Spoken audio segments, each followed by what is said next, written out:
Good day to all of you, my dear students. How are you today? I hope you are all fine. By the way, I am Teacher Janet, and I will be your teacher in science. Our first topic is about the properties of matter.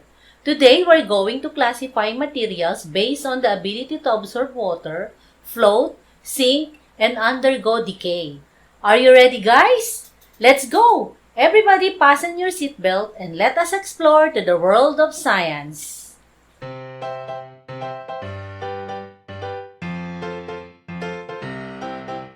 Today, you will discover the special properties of materials and the changes that will happen when they are exposed to a certain conditions. Let us examine the two sets of pictures in Figure 1 below. These materials are commonly found at home and are grouped according to their properties. Can you identify the properties or the characteristic by which they will group and classified? Let us see. These materials are commonly found at home. We have here set A and we have here set B. In our set A, the materials are towel, tissue paper, and sponge. In our set B pictures, we have here frying pan, sando bag or plastic bag, spoon, and fork. What can you say about the picture in set B? Do you think these materials have the ability to absorb water? If we place all these materials in water, which material will have the ability to sink or float in water? Which material absorb water and which do not, based on the picture above? Absorbs water, does not absorb water. These are all called porous material. What are they? Towel, tissue paper, and sponge. Does not absorb water or non-porous. These are the frying pan, the plastic bag, the fork, and the spoon. Before we go on to our lesson, let us review what we have taken in your grade 3 class. Let us identify the following materials. Let us classify each picture if it is solid, liquid, or gas. Number 1, sponge. Number 2, spoon. Number 3, bread. Number 4, styrofoam. And number 5, handkerchief. For number 1, sponge, this is solid. Spoon, solid. Bread, solid. Styrofoam, solid. And handkerchief, solid. Look at the materials again. What if I place one object in a basin of water? Aside from grouping the materials into solid, liquid, or gas, they can also be grouped based on their ability to absorb water. Today, we're going to conduct a simple activity. These are the materials that you need to prepare. A basin,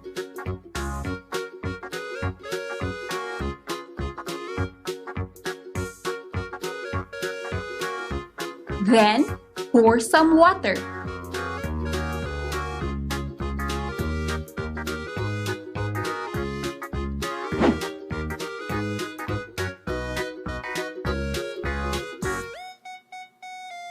Rubber ball,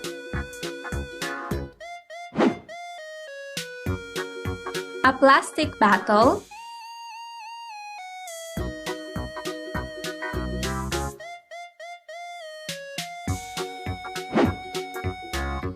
an empty can,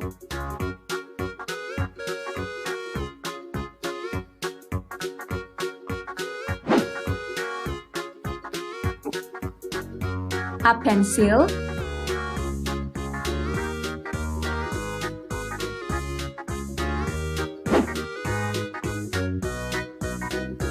a spoon,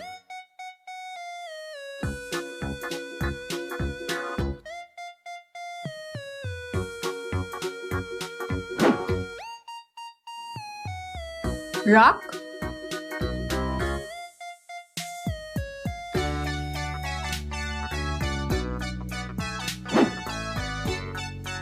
baseball ball,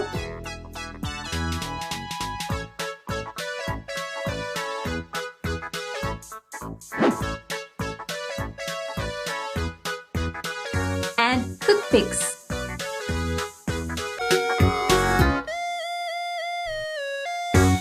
Now, we already have the materials that you need for this experiment. What are you going to do? Place the objects one by one in the water and observe.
Now, we are done with our experiment.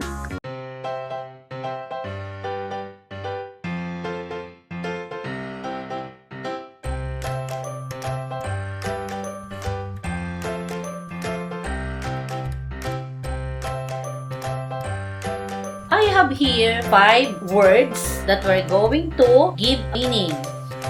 What is porous? Porous are materials having small holes that allow air or liquid to pass through. An example of this is a cotton. Cotton is a very porous material which makes it a natural absorber of water. Other materials that absorb water are tissue paper, cotton, cloth are called porous material. The second word is non-porous. Plastic is non-porous material. It does not allow water to pass through. There are no holes or spaces between their particles. An example of these materials are metal spoon and fork, porcelain, cups, iron nail, aluminum cookware, and glasses. The third word is float. What do you mean by float? Float means stay on top of water. An example of this is styrofoam. The fourth word is sink. What does it mean? It means to fall to the bottom of water. An example is a spoon. It sinks at the bottom. Some sink fast, others sink slowly. Their ability to float or sink depends on their ability to absorb water. And the last word is decay. What does it mean? It means to be slowly destroyed into bits.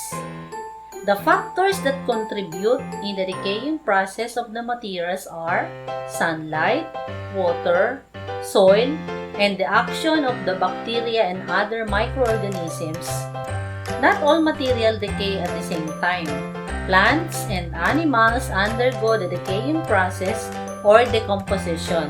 The organic matter in soil is derived from the decayed parts of the plants and animals that enhance the fertility of the soil. Fill in the blanks with the correct word to make the statement true. Choose from the word mentioned above. Number 1. The bread will blank after placing it in the water and leaving it in an area for several days. Number 2. Sponge is a blank material. Number 3.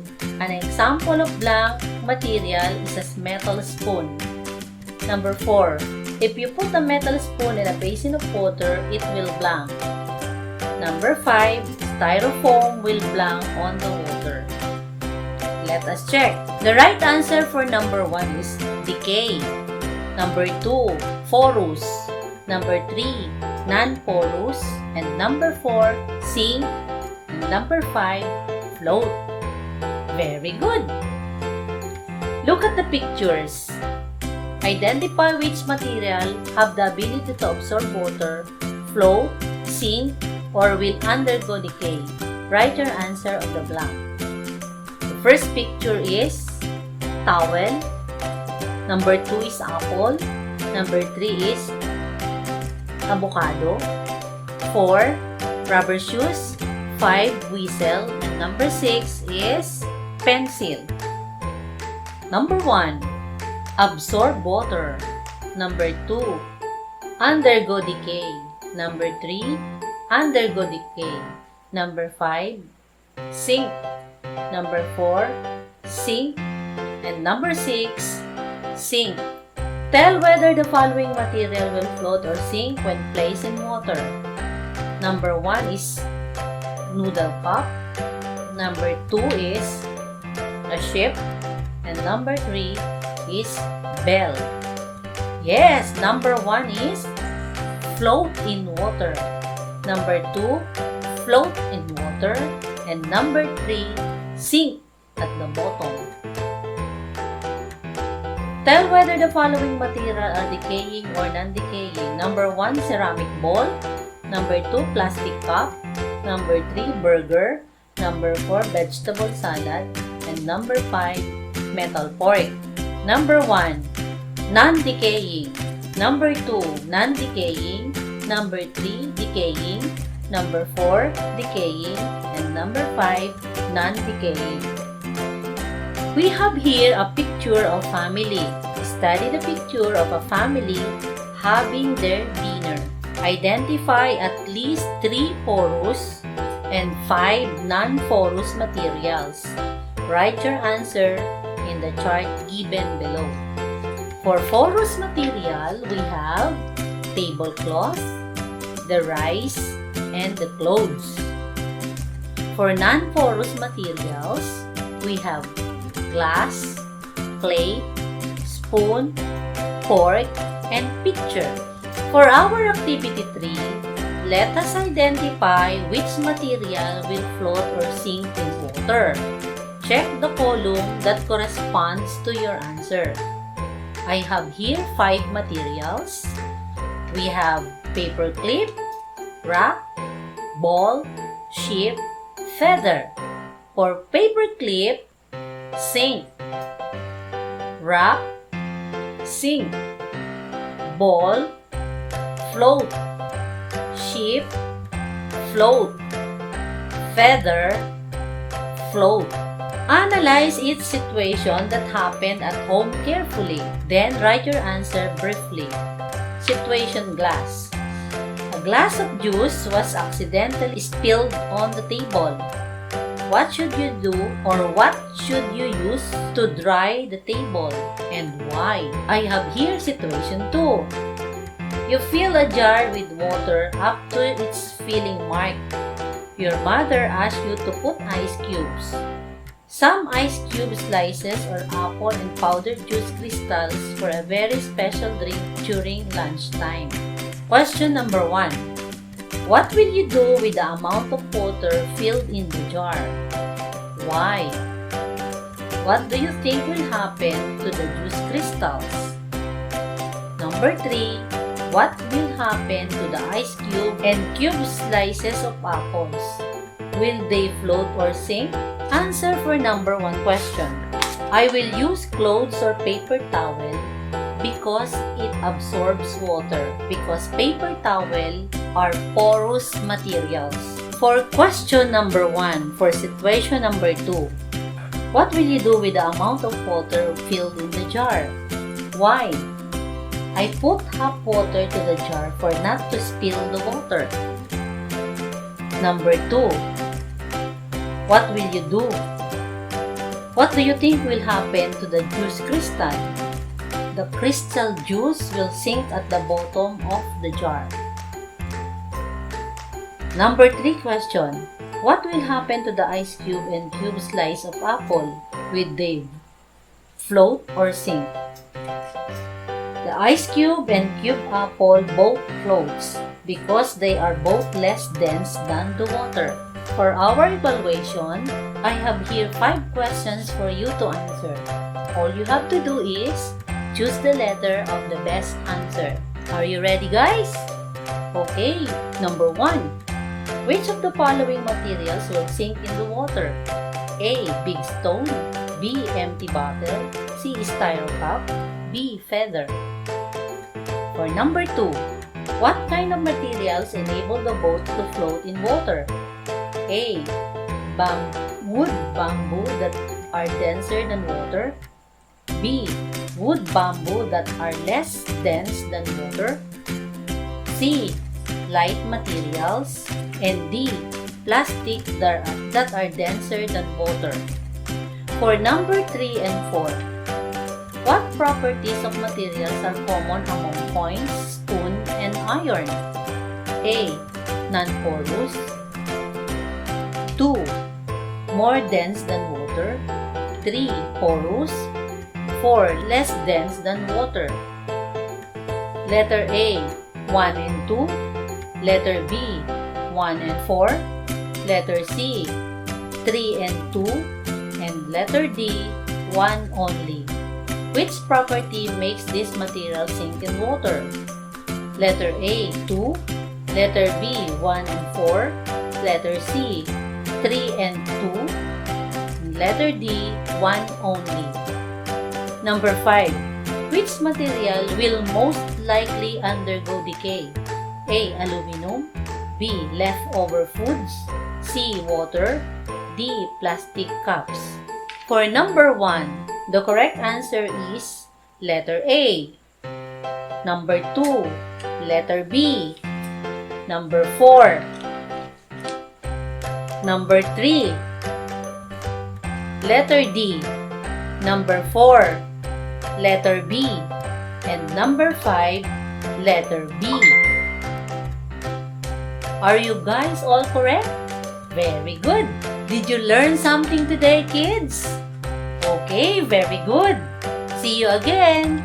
Bye! Maraming salamat sa pakikinig, mga bata.